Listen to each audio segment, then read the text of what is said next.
Hello, you guys. Sorry, I forgot to talk about the rest of what happened on St. Bartholomew Massacre Day in the last video when I was talking about Season 2, Episode 8 of the Serpent Queen. Here's, I'm gonna, okay, I know I already talked about Admiral Coligny, but I need to talk about him again, just so I could say everything happened in order in the St. Bartholomew Massacre Day. So what actually happened was um,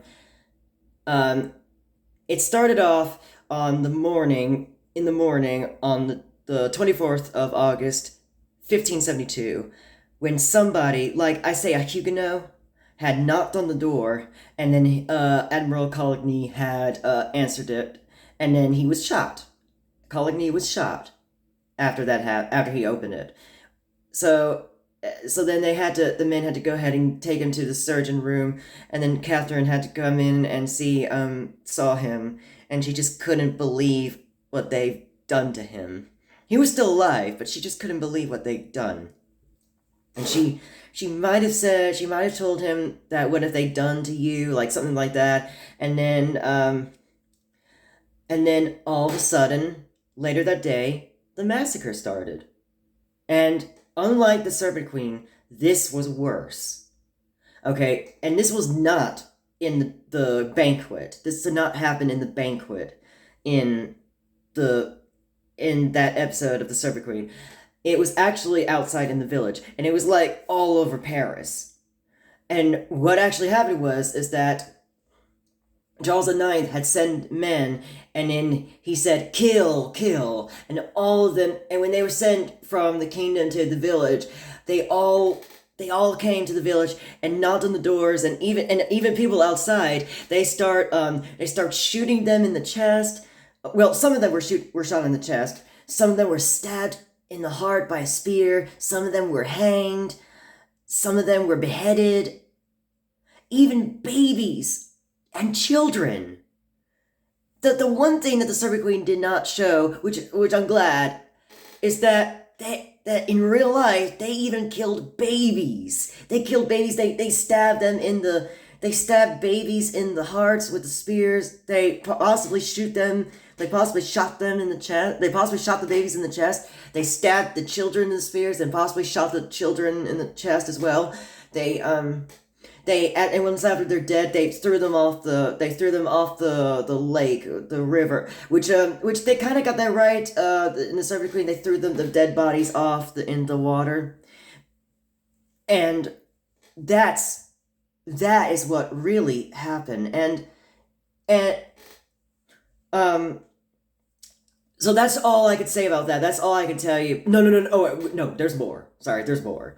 So this massacre continued on until the morning of 25th of August 1572, when they came into the surgeon room where Admiral Colony was laying there still alive. They tried to attack him. Colony tried to escape, but he couldn't really escape. But he barely escaped because of his injuries from the gunshot, or injury from the gunshot. And then he got out the window, and he fell down on the floor. He crashed down to the ground, and then all the men had got him. All the villagers got him, or all the soldiers got him. And one person, I think one soldier, had swung his sword down, and yes, he actually, this man, whoever man, had actually swung his sword down and cut off Admiral Coligny's head. And it took it took a single stroke to remove Coligny's head off. And then the massacre was over before dawn. The massacre was over before dawn on the 25th of August, 1572. And sorry for not telling you all the more details about Admiral Coligny's death in that last video. But getting back to the story, he was his head was inside of a cloth, and it was delivered to Catherine de Medici, and when she opened it. And when she opened the cloth, she saw Admiral Coligny, and she was terrified by this. She was like, "Oh my goodness! Oh no, No, like something like that. There was even a painting of that. I saw it in a painting, and I figured that's what actually happened. Well, oh, I read it. I read it. It was Admiral Cullerty's head, and I assumed this happened in real life in the aftermath of the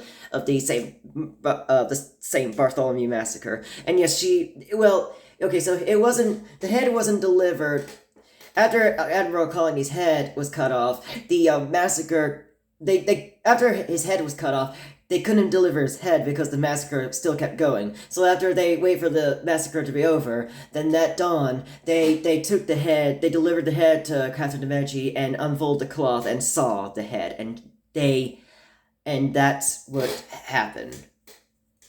And nobody knew, like I said, nobody knew, we don't know what ever happened. We don't know what actually happened, what was the start of the massacre.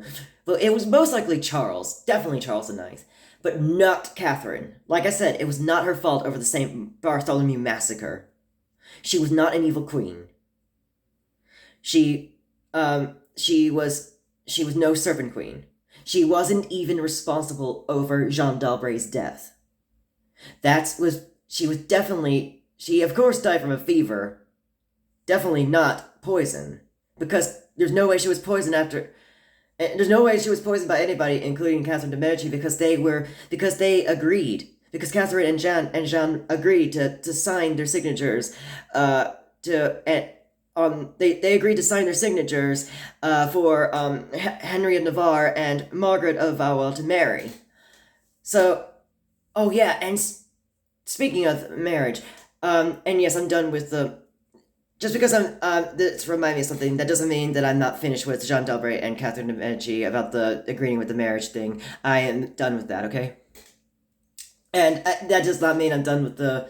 That does not mean I'm not done with the Jean d'Albret poison thing. I'm actually done with that. Talking about that. All right. So I know this massacre is over. I know that this is about the massacre, but I want to bring up something I forgot, and that's about Elizabeth of Austria, and or should I say Sissy of Austria, because that's who she is based on. That Elizabeth of Austria is who Sissy of Austria from Serpent Queen is based on. Did they call her Sissy of Austria? I don't know, but okay. So here's what happened. I was like, why are they taking her away? Why is she leaving with the Holy Roman Emperor and Elizabeth of Valois and Philip II? Because this is around the time, this is 1572, so she should be with the king. Like, she should stay with the king, not leave. You don't even have time, because you have to wait until, because he's gonna die in the last episode of season 2, but I was wrong. He wasn't gonna die in the last episode of season 2. So I was thinking that they were gonna have time. They need to have time to bring her back, so that way she could marry him, and that way he could die in the end of the season so that way he could die at the end of season 2. But that didn't happen. So instead, they're gonna have her marry King Charles IX in season 3. But the reason why they should have been married earlier is because they actually had been married before 1572 when the Serpent Queen was taking place. They were married on November 26, 1570. And I don't know why they didn't do that. I don't know why they didn't have her marry Charles IX in season 2. And no, that doesn't mean they should already be married off camera before the Serpent Queen season 2 started in 1572. I wanted them to marry in season 2 during 1572 because that would have been a good idea for them to be married. So anyways, that's it for the extra things, and that's all about the things about the massacre story that you should know. And yeah, that's it. And take care.